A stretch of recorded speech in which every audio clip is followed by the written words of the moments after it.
네, 수요 예배 하나님 앞에 정성껏 잘 드릴 수 있기를 바랍니다. 특별히 어린이와 함께하는 이런 가정이 있으면 어린이도 끝까지 예배에 잘 집중해서 그렇게 드려질 수 있기를 간절히 부탁드립니다. 우리 찬송가 285장을 찬송드리겠습니다.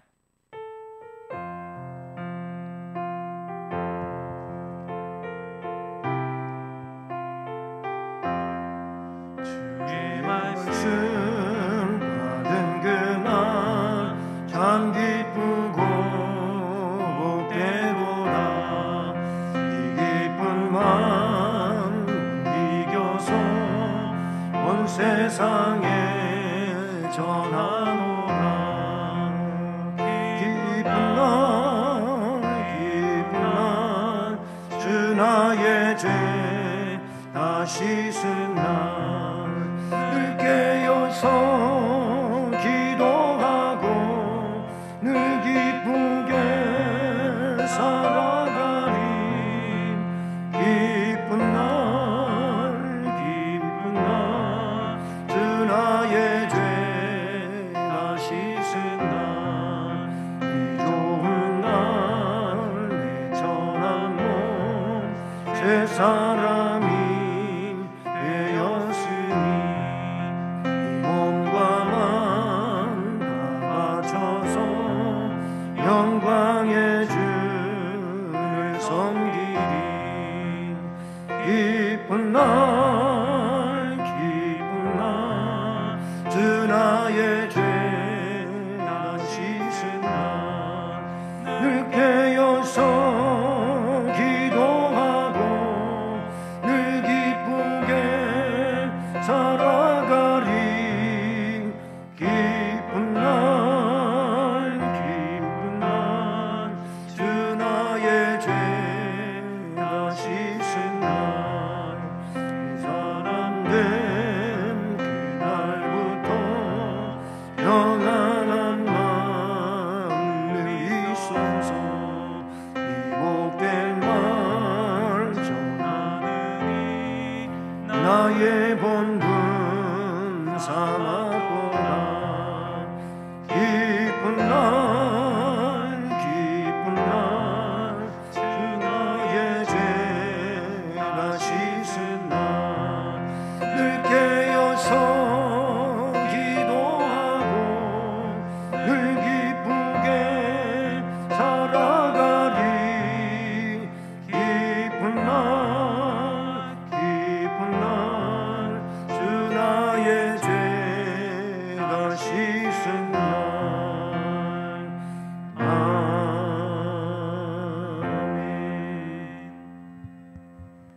사도신경으로 신앙 고백을 드리겠습니다. 전능하사 천지를 만드신 하나님 아버지를 내가 믿사오며 그 외아들 우리 주 예수 그리스도를 믿사오니 이는 성령으로 잉태하사 동정녀 마리아에게 나시고 본디오 빌라도에게 고난을 받으사 십자가에 못 박혀 죽으시고 장사한 지 사흘 만에 죽은 자 가운데서 다시 살아나시며 하늘에 오르사 전능하신 하나님 우편에 앉아 계시다가 저리로서 산자와 죽은 자를 심판하러 오시리라. 성령을 믿사오며 거룩한 공회와 성도가 서로 교통하는 것과 죄를 사하여 주시는 것과 몸이 다시 사는 것과 영원히 사는 것을 믿사옵나이다. 아멘. 사랑의 하나님 아버지, 감사드립니다. 다시금 우리들을 예배의 자리에 불러 모아주시고 하나님께 예배 드릴 수 있게 해주시며 또 말씀을 들음으로 깨닫게 하시고 그 말씀 안에서 믿음으로 살아갈 수 있도록 역사해 주시니 감사를 드립니다. 예수 그리스도는 우리의 구주이십니다. 날 위하여 십자가에 못 박혀 피 흘려 돌아가셨고 그 피로 내 죄를 영원히 씻어 주신 주님이십니다. 이것을 믿는 자는 하나님의 자녀가 되는 권세를 받는다고 말씀해 주셨습니다. 우리는 이 믿음으로 끝날까지 힘차게 살아나갈 수 있도록 인도해 주시옵소서. 특별히 믿음을 지켜가기 어려운 이 시대 가운데서 우리들이 흔들림 없이 예수를 구주로 믿으며 신앙을 고백하게 하시고 삶을 살며 복음을 증언하는 우리들이 될 수 있도록 인도해 주시옵소서. 우리의 연약하고 부족함을 불쌍히 여겨 주시고 우리를 다시금 주의 피로 깨끗이 씻어 주시옵소서. 이 시간도 말씀을 전하는 종을 주께서 능력으로 사용해 주시옵기를 원하오며 예수 그리스도의 이름으로 기도드립니다. 아멘. 오늘 말씀은 갈라디아서 4장 21절로 23절입니다. 신약성경 307쪽입니다.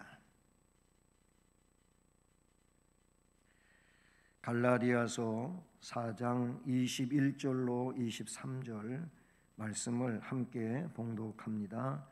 내게 말하라. 율법 아래에 있고자 하는 자들아, 율법을 듣지 못하였느냐? 기록된 바 아브라함에게 두 아들이 있으니 하나는 여종에게서 하나는 자유 있는 여자에게서 났다 하였으며 여종에게서는 육체를 따라 났고 자유 있는 여자에게서는 약속으로 말미암았느니라. 아멘. 오늘 말씀 제목은 율법보다 우월한 약속. 그것이 오늘 말씀 제목입니다. 꽤 벌써 오래됐네요. 10월 21일 수요일 날 앞에 그 3장 15절로 18절 말씀을 가지고 언약과 율법이란 제목으로 강해를 했었는데, 그때 그 언약과 율법이라는 제목 아래서 율법보다 우월한 언약이라는 대지를 가지고 설명한 적이 있었어요. 율법보다 우월한 언약, 오늘은 율법보다 우월한 약속, 언약이나 약속이나 같은 의미의 말씀인데 다 이것은 복음을 두고 하는 얘기입니다. 복음. 그 3장 15절로 18절에도 바로 이 복음이 율법보다 우월한 것임을 나타내주는 말씀이 있었어요. 오늘 이 말씀은 율법과 약속의 본질적인 차이, 본질적으로 율법과 약속의 차이가 뭔가 그걸 강조하면서 약속이 율법보다 우월하다고 하는 것을 말씀하고자 하는 겁니다. 다음 시간에 살펴볼 그 24절 이하의 말씀과 이렇게 연관성을 가지고 있는데, 거기에서는 24절은 이렇게 말하고, 이것은 비유니, 앞의 내용을 받아가 이것은 비유니 뭐냐? 이 여자들은 두 언약이라 라는 말씀을 하시죠. 그러니까 그 24절 초반에 나오고 있는 내용을 가지고 앞의 말씀을 다시 한번 이렇게 조명을 해보면 이게 두 언약이라는 거지요. 뭐가? 아브라함에게 두 아들이 있었다. 하나는 여종, 하나는 자유 있는 여자. 이 내용은 두 언약을 말하고 있는 것이다. 그렇게 설명하고 있지 않습니까? 자, 그러면 오늘 이 본문을 보면서 율법과 약속은 어떤 차이가 있냐, 또 그 차이를 가지고 볼 때 뭐가 어떻게 우월하냐 하는 것을 나타내 준다, 이렇게 볼 수 있죠. 우선 그 첫째로 율법보다 약속이 우월하다고 할 때 그 출생의 차이가 있어요. 출생의 차이. 오늘 그 23절을 마지막 절부터 보면은 거기 여종에게서는 육체를 따라 낳고 자유 있는 여자에게서는 약속으로 말미암았느니라. 결국 율법으로 비유된 하갈과 이스마엘은 이제 후사를 두게 되는데, 그렇잖아요. 하갈이 먼저 이스마엘을 낳죠. 그리고 13년 후에 사라가 이삭을 낳고 이렇게 되는데, 이거는 이제 율법으로 비유된 하갈을 볼 때 이스마엘은 후사를 잇고자 하는 아브라함의 인간적 방법을 말한다, 이렇게 볼 수가 있어요. 그러니까 후손을 이어가고자 하기는 하는데 결국 이게 하나님의 약속은 아니잖아요. 그러니까 결국 인간의 그런 생각, 사라가 먼저 생각했고 그 생각을 아브라함에게 부탁하고 아브라함도 사라의 생각과 같은 생각을 가지고 결국 사라의 몸종이었던 하갈을 통해서 이스마엘을 낳는 과정이죠. 이거를 율법으로 지금 말하고 있어요, 여기 설명에서. 그 다음에 약속의 후사인 이삭은 노쇠한 사라에게 임한 하나님의 뜻, 하나님의 계획, 하나님의 은총을 상징하는 게 사라를 통하여 이루는 후손이거든요. 결국 이것이 율법보다 약속이 우월하다고 하는 이유가 되는 것이죠. 율법은 인간의 노력, 인간적인 방법, 공로, 수단, 생각을 요구하지만 하나님의 약속은 하나님에 대한 믿음만을 요구하고 그를 믿기만 하면 하나님 스스로 만세전에 예정하셨던 모든 일을 행하시고 이루어 주시기 때문이라는 겁니다. 결국 율법을 따르는 자들은 좌절, 실패, 죽음을 맛보지만 약속을 따르는 자들은 성공, 소망, 영원한 생명을 얻게 된다고 하는 것을 나타내 주십니다. 이 말씀은 인간의 수단과 방법과 또 하나님의 약속의 차이가 되기도 하고요, 종과 자유인의 차이가 되기도 한다라는 거예요. 자, 보세요. 우리의 생각과 하나님의 뜻, 이거는 엄연한 큰 차이가 있는 거예요. 우리는 신앙으로 고백할 때 모든 것은 하나님의 뜻대로 되는 거예요. 내 뜻대로 되는 게 아니고, 그래서 예수님도 기도에, 주의 기도 속에도 하늘의 뜻이 땅에서도 이루어지기를 위해서 기도해라, 하늘에서 이루어진 것처럼 땅에서 이루어지기를 기도해라 그랬고요. 친히 겟세마네 동산에서 기도하실 때에도 고난의 잔을 내게서 지나가게 하실 수 있다면 그렇게 해 주십시오. 하지만 나의 원대로 마옵시고 아버지의 원대로 되기를 원하나이다.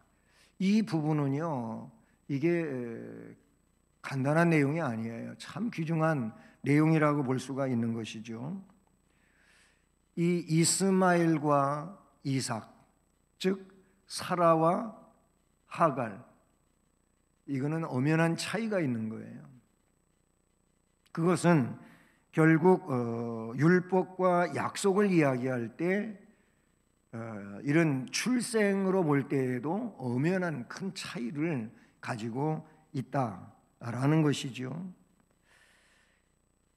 또 두 번째 내용은 먼저 그 두 번째 내용을 살펴보기 전에 창세기 16장 15절 말씀이 인용이 되어져 22절에 보면 기록된 바 아브라함에게 두 아들이 있으니 하나는 여종에게서 하나는 자유 있는 여자에게서 났다 하였으며, 그 다음에 창세기 21장 2절이 인용되는데 여종에게서는 육체를 따라 났고 자유 있는 여자에게서는 약속으로 말미암았느니라, 이렇게 말씀하고 있어요. 율법은 그리스도로 율법은 그 스스로가 목적이 되지를 못해요. 그러나 약속은 그 스스로 목적이 되는 거지요. 약속은 우리를 다시금 율법에게로 되돌려 보내지를 않습니다. 약속 그 자체가 이제 근본이 되는 것이고 그리고 목적이 된 것이잖아요. 율법은 그리스도에게로, 이 목적에게로, 즉 약속에게로 보내는 거예요. 이제 그런 차이를 가지고 있다고 볼 수가 있어요. 그렇기 때문에 율법이 약속보다 우월할 수가 없는 거죠. 약속이 율법보다 우월한 내용이 된다. 그 다음에 두 번째 내용은 계약의 문제의 차이가 있어요. 계약. 율법이라고 하는 것은 어떻게 보면은 쌍방의 계약과 같은 내용이라고도 볼 수가 있어요. 그러나 이 약속은 은총의 문제로 다루어지고 있다는 사실이죠. 율법은 하나님과 이스라엘 사이에 맺은 하나님의 계약이죠. 계약이라고 할 때 그 의무와 책임 그리고 그로 인한 효력이 계약 쌍방 간의 성실한 이행에 의해 좌우된다, 이렇게 볼 수가 있어요. 그래서 아브라함과 계약을 맺으신 내용에 있어서도 그렇죠.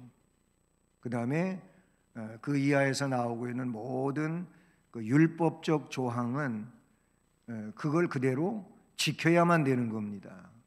안 지키면 그에 따르는 말씀대로 결국 범죄자가 되는 것이고 범죄자는 죽어야 되는 것이죠. 그게 율법이 말하는 내용이라고 볼 수가 있어요.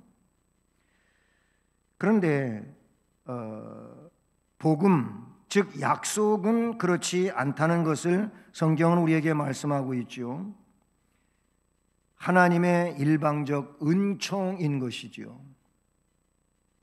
전적으로 하나님의 일방적인 은총에 의해 우리에게 주어진 것이 약속인데, 하나님의 의사와는 아브라함의 의사와는 상관없이 아브라함에게 약속의 복이 주어졌듯이 우리가 이 세상에 존재하기도 전에 하나님께서 하나님의 자비를 약속하시게 되는 겁니다. 아브라함은 지금 자기가 어떻게 행할 수 있는 그런 입장이 못 되는 거예요. 약속의 내용에서 볼 때 그냥 전적으로 하나님이 하시는 거지요. 아브라함에게도 그렇고 사라에게도 그렇고 지금 인간적으로 자기가 할 수 있는 일은 아무것도 없는 거예요, 사실은. 아브라함 스스로 이야기하고 사라 스스로 이야기하기를 우리는 노쇠해가지고 아이를 낳을 수 있는 형편이 못 되는 거예요. 그래서 사라 같은 경우에는 그 말을 들었을 때 웃었어요. 그 웃음은 어떻게 보면 좋은 웃음이 아니었지요. 그 내용은 정말 웃을 수밖에 없는 그런 상황이었어요. 하나님이 일방적으로 사라의 태중에 이삭을 갖게 하시는 거지요. 그리고 출생하게 하고, 그리고 그로 하여금 하늘의 별처럼 바닷가의 모래알처럼 많아지게 하신다고 하는 이 내용인 것이죠. 때문에 약속은 피조물의 행동이나 의사에 아무런 영향을 받지 아니하는 거예요. 인생이 어떻게 생각하고 행동하든 그 약속은 그 약속대로 이루어져 가는 겁니다. 이것이 율법보다 약속의 우월한 이유라는 것이죠. 그래서 다윗 같은 경우에는 이런 표현을 해요. 사람이 무엇이기에, 인자가 무엇이기에. 그러니까 자기 자신을 보게 되면 다윗은 성경에도 아주 훌륭한 왕으로 표현되어 있고 다윗의 길이라고 하는 표현까지 써가면서 다윗을 참 훌륭하게 말하고 있지만은 다윗이 자기 자신을 생각할 때에는 정말 하나님 앞에 그런 은혜를 입을 만한 존재가 못 된다는 거예요. 이게 실제적인 인간의 고백이어야 하죠. 그럼에도 불구하고 하나님께서 자신을 붙잡고 계시고 사용하고 계시고 또 역사를 이루고 계신다고 하는 이 문제가 뭐예요? 율법이 아니에요. 하나님의 은총이라는 말이죠. 바울 같은 경우에도 그 짧은 문장이지만 너무나도 간결하게 잘 표현한 내용이 뭐냐면 나의 나 된 것은 하나님의 은혜라 이거예요. 바울이 자기 자신을 아무리 생각해봐도 지금 그렇게 될 수 있는 그런 인간적인 내용은 없어요. 얼마나 율법주의에 몰입해 있었고 열심히 했어요.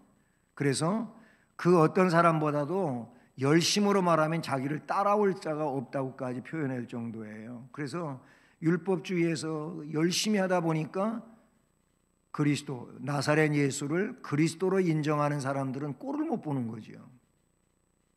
그게 그가 율법주의에 있었을 때 내용이에요. 그런데 그런 자기를 정말 하나님께서 진노하시고 심판하시고 멸망시켜도 할 말이 없는 거죠. 그런 자기를 만나주시고 그리고 이방인을 위한 그릇으로 택하여 쓰시고 하는 이 내용이 자기가 한 게 아니라는 거예요. 실제 그렇지 않아요. 사울이 한 겁니까? 만약에 사울이 한 일이라면 계속 그 길로 가는 거지요. 그런데 다메섹 도상에서 그를 강권적으로 꼬꾸라뜨리시고 180도 회전시켜 가지고 그를 복음 증언자로 목숨 걸고 복음을 증언하는 증언한 자로 그렇게 사용하시는 거예요. 이게 뭐예요? 나의 나 된 것은 내가 한 것이 아니고 하나님의 은혜다. 이런 은총의 문제라 그런 얘기예요. 예? 그 다음에 또 한 가지 마지막으로 나오는 내용은 뭐냐? 뭐가 또 그렇게 차이가 다르냐? 시작과 완성의 차이라고 그렇게 볼 수가 있는 것이죠. 시작과 완성. 율법은 어떻게 보면은 시작이라고 말할 수가 있을 것 같아요. 율법으로 인해 인생이 죄를 깨닫고 율법의 완전함과 거룩함으로 인해 자신의 무능과 더러움을 깨달아 알게 되지 않습니까? 로마서에 나오고 있는 것처럼 율법을 통해서는 죄를 깨닫는 거예요. 깨닫는 거. 죄를 알게 되는 거지요. 율법은 결국 기준이 되기 때문에 그 기준에 자기를 이렇게 맞춰보면은 뭐가 잘못됐는지를 알게 되잖아요. 그래서 죄를 깨달았다고 하는 것은 죄를 용서받는 건 아니에요. 그냥 내가 죄인이라고 하는 것을 알게 되는 거죠. 그러면 이 죄 문제를 율법을 통해서 죄를 알게 된 자가 이 죄가 어떤 영향을 가져오는 건지에 대하여 알게 된단 말이에요. 그럼 결국 그건 뭐냐? 하나님의 심판이잖아요. 사망이잖아요. 멸망이잖아요. 그래서 죄는 하나님의 심판의 대상이기 때문에 그러면 나는 심판의 대상으로 죄를 알아서 끝나라고 하는 것이 아니고 성경이 요구하는 것은 하나님의 은총으로 가라는 거죠. 너가 그 죄 문제를 해결할 방법은 하나님의 은혜밖에 없다라는 거예요. 결국 율법이 그거에 대한 어떤 시작점과 같다 이런 이제 표현을 쓸 수가 있는 것이죠. 죄인임을 깨닫지 못하던 자에게 죄 의식을 일깨워주고 스스로 구원의 길을 열 수 있으리라는 착각을 하고 있는 자들에게는 길이 없는 거예요. 내가 뭐 죄를 안 지으면 되지. 그럼 지금까지 지은 죄는 어떻게 할 건데? 그건 말이 안 되는 내용이라고 볼 수 있는 거죠. 오로지 그리스도를 찾게 하는 율법의 기능 때문에 결국 구원의 시작이 될 수 있다라는 것이죠. 결국 뭐예요? 그리스도를 필요로 하는 그 인생이 된다는 것은 복이 되는 내용이 되는 줄로 믿습니다. 그러니까 율법을 통해서는 시작은 했지만 완성을 볼 수는 없는 거예요. 완성을 시켜주는 분은 누구냐? 예수 그리스도라는 것이죠. 그래서 히브리서에 보게 되면 그 논리를 너무나도 잘 설명해 주고 있어요. 구약의 제사장 계열을 쭉 설명하고 대제사장 아론을 위시해서 설명하고 하죠. 그런데 아론이 영원한 대제사장이 아니잖아요. 그의 아들이 또 제사장이 돼야 되고 그런 식으로 대를 이어가잖아요. 제사 문제도 마찬가지죠. 한 번 제사 드렸다고 다 끝난 게 아니고 또 똑같은 제사를 또 드릴 수도 있고 만약 그렇게 계속 제사는 드려져야 되잖아요. 불완전한 것이고 그리고 한 번으로 끝나지 않은 이런 내용인데, 그러나 예수 그리스도는 한 번의 제사로 영원한 제사를 드린다. 완성이에요, 완성. 그래서 주님 자신도 나는 다 이루었다 하시게 되지 않습니까? 율법 안에서는 어떤 형태로든 구원의 복을 얻을 수가 없는 거지요. 구원은 오직 예수 그리스도를 구세주로 믿는 믿음 안에만 있고 그 믿음으로만 성취되어진다. 이것이 성경에서 우리에게 말씀하고 있는 내용이죠. 때문에 약속이 율법보다 월등하다는 사실을 표현하고 있는 것입니다. 시작은 하되 완성하지 못하는 율법의 사역이 약속을 믿는 믿음 안에서 비로소 완성되어진다라는 것이죠. 그래서 예수님은 마태복음 5장 17절에서 내가 율법이나 선지자를 폐하러 온 줄로 생각하지 말라. 폐하러 온 것이 아니요 완전하게 하려 함이라 라고 말씀하셨어요. 그거를 내가 완성시키기 위해서 왔다 라고 주님이 말씀하신 것이죠.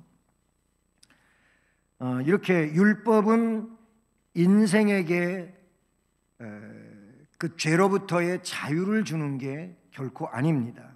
율법은 오히려 우리를 더 올가매는 것이라고 볼 수가 있어요. 그래서 율법을 더 알면 알수록, 그렇죠?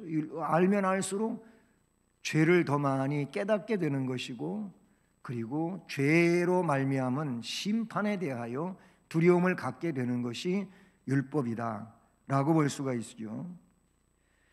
율법을 통해서는 위로나 평화가 아닌 좌절과 절망, 또 소망이 아닌 슬픔을 가져다 줍니다. 진실로 약속이 오기까지 우리 모두는 율법의 매인 자들이다. 이것은 3장 23절에서 말씀해 주신 내용이에요. 그러나 약속은 우리를 자유하게 하는 겁니다. 자유하는. 로마서 그래서 8장에서 보면은 그리스도 예수 안에 있는 이들은 결코 정죄함이 없다. 너무나 복스러운 말씀이에요. 왜 그러냐면은 죄와 사망의 법에서 이 생명의 성령의 법이 너를 해방시켰다는 거예요. 그러니까 해방은 율법에서 얻을 수 있는 게 아니고 곧 믿음에서, 예수 그리스도의 은혜, 성령의 법에서 얻을 수 있는 것임을 로마서에서 너무나도 잘 정리해 주고 있는 것을 볼 수 있는 것이죠. 율법이 억압과 구속, 저주 가운데 우리를 가두었었다면 약속은 우리를 그러한 저주와 억압과 매임으로부터 자유하게 하고 영생을 얻게 해주는 것이 복음, 즉 약속, 언약이 된다는 것이죠. 그러므로 성도는 마땅히 약속을 따르는 자가 되어야 하는 것입니다. 하나님의 약속을 자기의 것으로 삼는 자들이 되어야 하지요. 인간의 본성을 의지하는 자들은 영원히 멸망할 수밖에 없다는 사실입니다. 여러분, 우리는 예수 그리스도의 공로 안에 있는 약속의 자녀인 것이지요. 우리는 신앙 고백에 그래서 예수를 구세주로 믿는 고백을 해요. 사도신경 앞에도 고백했지만은 맨 앞에 내용은 아버지 하나님을 믿는 내용이 나와요. 그 다음에 사도신경의 아주 많은 부분 중간에 차지하고 있는 부분이 뭐예요? 우리 주 예수 그리스도를 믿사오니 하면서 그분의 동정력, 잉태와 탄생과 그리고 고난과 그리고 죽음, 부활, 그리고 승천, 재림, 이런 내용이 쭉 나타나고 있는데, 바로 그 고백, 그리스도에 대한 고백 자체가 뭘 이야기해 주는 것입니까? 그리스도의 공로로 우리가 영원한 생명을 갖게 되었다고 하는 내용이지 않습니까? 왜냐하면 육체가 아닌 약속을 따라 난 자들은 이 고백을 가지며 그리고 그것이 진리임을 믿기 때문에 그렇게 고백하게 되는 줄로 믿습니다. 그러므로 우리는 구원의 시작에 있는 것이 아니라 사실은 완성 안에 있는 자들이 되죠. 물론 지금 다 완성을 시켰다 이 말의 의미가 아니고, 우리는 예수를 그리스도로 믿는 믿음으로 이미 그 안에 들어간 자로서 이 땅 위에서 신앙으로 우리의 현재적 삶을 살아가게 되는 줄로 믿습니다. 우리는 율법보다 우월한 약속 안에 있는 자들인 것이죠. 이 모든 것은 예수 그리스도의 은혜 때문인 줄로 믿습니다. 이 구원의 은혜를 주신 주님께 더 깊이 감사하고 영광을 돌리는 이런 생활을 살아가는 우리가 될 수 있기를 주님의 이름으로 축복합니다. 우리 시간에 함께 기도드리는 시간을 갖겠습니다. 먼저는 말씀을 생각하며 약속의 자녀로서의 이 자긍심, 우리는 약속을 받은 백성이라 약속을 확신하면서 이 약속의 자녀로서의 자긍심 있는 삶을 위하여 우리가 기도할 수 있기를 바라고, 그 다음에 이제 5번째 주간 다니엘 기도 마무리, 그리고 이것으로 기도 생활이 끝나는 것이 아니고 여기에 근거해서 앞으로 기도하는 삶을 살아가기를 좀 결단하는 기도가 있기를 바라고요. 그 다음에 이제 2020년은 남은 며칠이 있지만 우리가 결국 2021년에 그 새 삶을 살게 됩니다. 2020년의 마무리와 새해를 위해서 우리가 기도할 수 있기를 바랍니다. 다 같이 기도하시겠습니다. 사랑의 하나님 아버지, 감사를 드립니다. 우리는 죄를 지적해주는 율법 아래 있는 자들이 아니라 오로지 우리의 죄 문제를 해결해 주시고 영원한 생명을 주시고 하나님의 자녀의 삶을 살게 해주신 이런 약속의 자녀인 것을 다시 한번 깨달으면서 약속 안에 있는 하나님의 자녀로서 더 복된 삶을 살아가는 우리가 되게 하여 주옵소서. 바로 약속의 자녀로서의 이 긍지를 가지고 진정 우리 주님께 영광을 돌리는 믿음의 아름다운 삶을 살아가는 자들이 되기를 원합니다. 이 믿음이 흔들리지 아니하게 하여 주시오며 나약해지지 아니하게 하여 주시오며 오히려 더 적극적인 믿음으로 우리 하나님 앞에 영광을 올려드리게 하시고 또 구속의 주님께 감사하며 그 주님이 명령하신 것들을 살아가는 데 충성으로 감당하며 나아갈 수 있는 우리 모두가 될 수 있도록 인도해 주시옵소서. 그리고 이제 다니엘 기도 번째 주간, 마지막 주간을 맞이하고 기도를 하게 될 때, 그렇습니다, 우리가 하나님 앞에 진실하게 살아가기를 기도하며 진정 실제적 삶 속에서 우리는 말에 있어서나 생각에 있어서나 행동에 있어서나 우리 주님이 진실하신 주님이신 것처럼 진실한 삶으로 성도의 삶을 감당하며 나아갈 수 있도록 인도하여 주시옵소서. 앞으로 다니엘처럼 기도하는 매일의 생활을 살아갈 수 있게 해주시옵고, 매일매일 기도하면서 영적 승리를 경험하고 하나님 앞에 영광을 돌리는 은혜로운 생활을 살아갈 수 있도록 인도해 주시옵소서. 2020년이 이렇게 저물어가고 있습니다. 한 해의 모든 삶을 이끌어 주시고 은혜로 함께 해주신 주님께 감사하며, 우리가 믿음이 부족하고 연약해서 잘못된 삶을 살아온 것 용서해 주시옵고, 20년도를 아름답게 마무리하게 하시고 2021년 새해를 복되게 맞이할 수 있는 우리 모두가 되게 해 주시옵소서. 그러기 위해서 아름답게 마무리하게 하여 주시옵고, 또 계획하고 준비하는 귀한 시간들이 될 수 있도록 인도해 주시옵소서.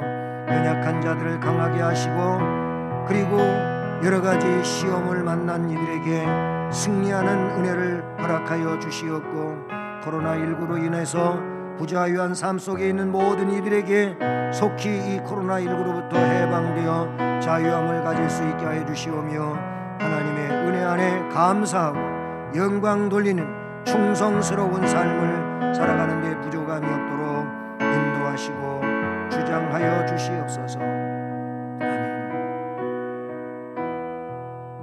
사랑의 하나님 아버지, 감사합니다. 우리를 약속의 자녀 삼아주신 것을 감사합니다. 우리가 무엇을 특별하게 잘해서도 아니고, 그리고 남다른 위치에 있어서도 아니며, 오로지 우리를 불쌍히 여겨주시는 우리 하나님의 은총 때문인 줄로 믿습니다. 무조건적으로 선택하셔서 우리에게 사죄의 은총을 허락해 주시오며, 하나님의 자녀로 살게 해주신 우리 아버지 하나님의 예정과 선택에 대하여 감사를 드립니다. 성자 예수 그리스도의 구속의 은혜를 받게 해주신 것 감사합니다. 성령 하나님의 역사와 인도와 주관하심 속에 모든 진리들을 깨닫게 하시고 신앙을 고백하게 하시고 감동된 심령으로 살아갈 수 있는 은혜를 주시니 감사를 드립니다. 아무리 생각해봐도 나의 나 된 것은 하나님의 은혜밖에 없음을 고백합니다.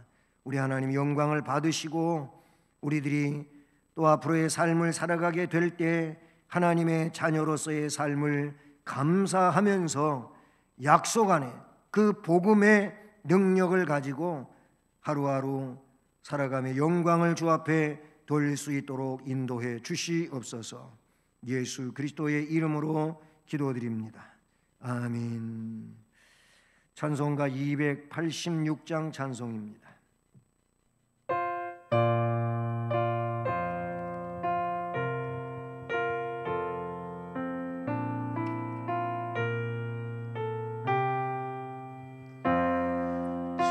예수님 내 맘에 오사 날 붙들어 주시고,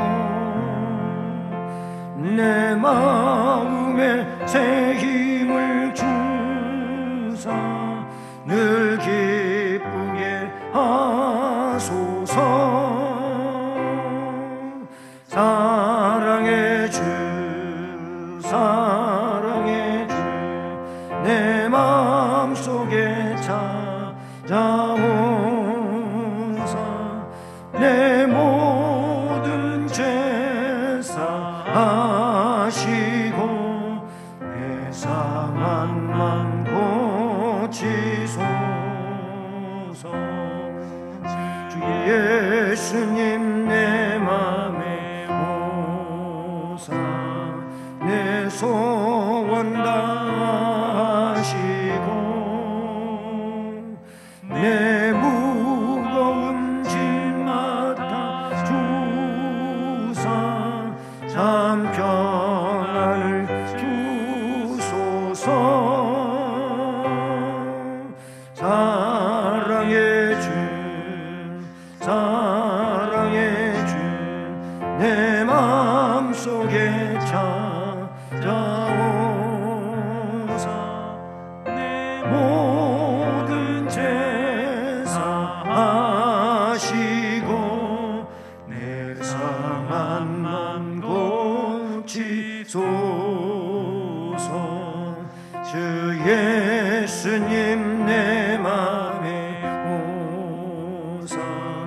날 정결케 하시고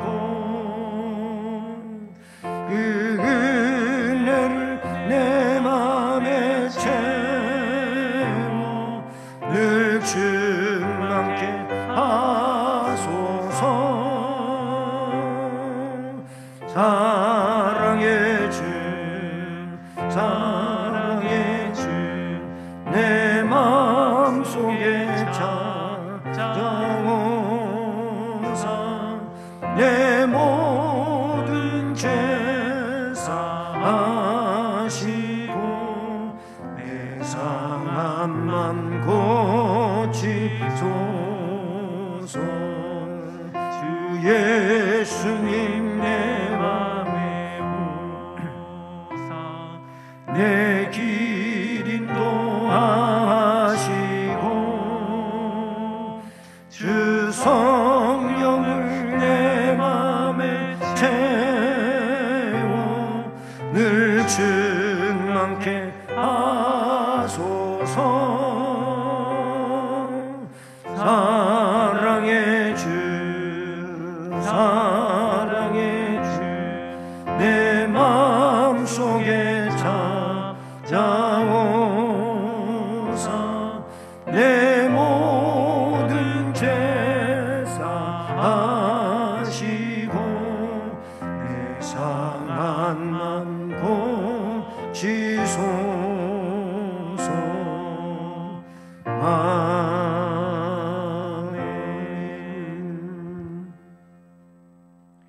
네, 교회 소식은 이번 31일 저녁 7시 30분 송구 영신 예배를 교회 본당에서 녹화를 하고요. 온라인 가정 송구 영신 예배는 밤 11시 이후에 가정에서 하실 수 있도록 하겠습니다.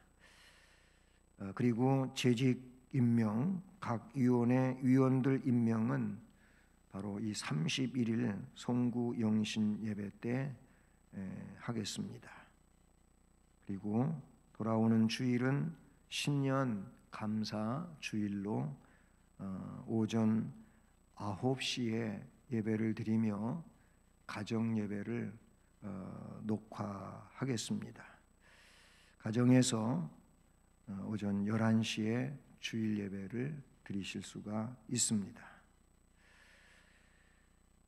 그리고 1월달 암송 말씀은 디모데전서 4장 4절과 5절 말씀입니다. 이 암송 말씀은 송구 영신 예배 때부터 하도록 하겠습니다. 그리고 일상생활 중에 코로나19 감염 예방을 여러분 개별적으로 잘 하셔야 하고요. 혹시 의심 증상이 있으신 분은 자가 격리를 하시며 또 무료 선별 진료소를 찾아서 검사를 받으시는 것이 빨리 대처하는 일임을 꼭 기억하시기를 바랍니다. 새벽 기도는 오셔서 자유 기도를 하실 수가 있습니다.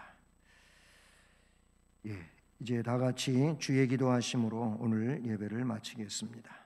하늘에 계신 우리 아버지여, 이름이 거룩히 여김을 받으시오며 나라에 임하옵시며 뜻이 하늘에서 이룬 것 같이 땅에서도 이루어지이다. 오늘날 우리에게 일용할 양식을 주옵시고 우리가 우리에게 죄 지은 자를 사하여 준 것 같이 우리의 죄를 사하여 주옵시고 우리를 시험에 들게 하지 마옵시고 다만 악에서 구하옵소서. 되게 나라와 권세와 영광이 아버지께 영원히 있사옵나이다. 아멘.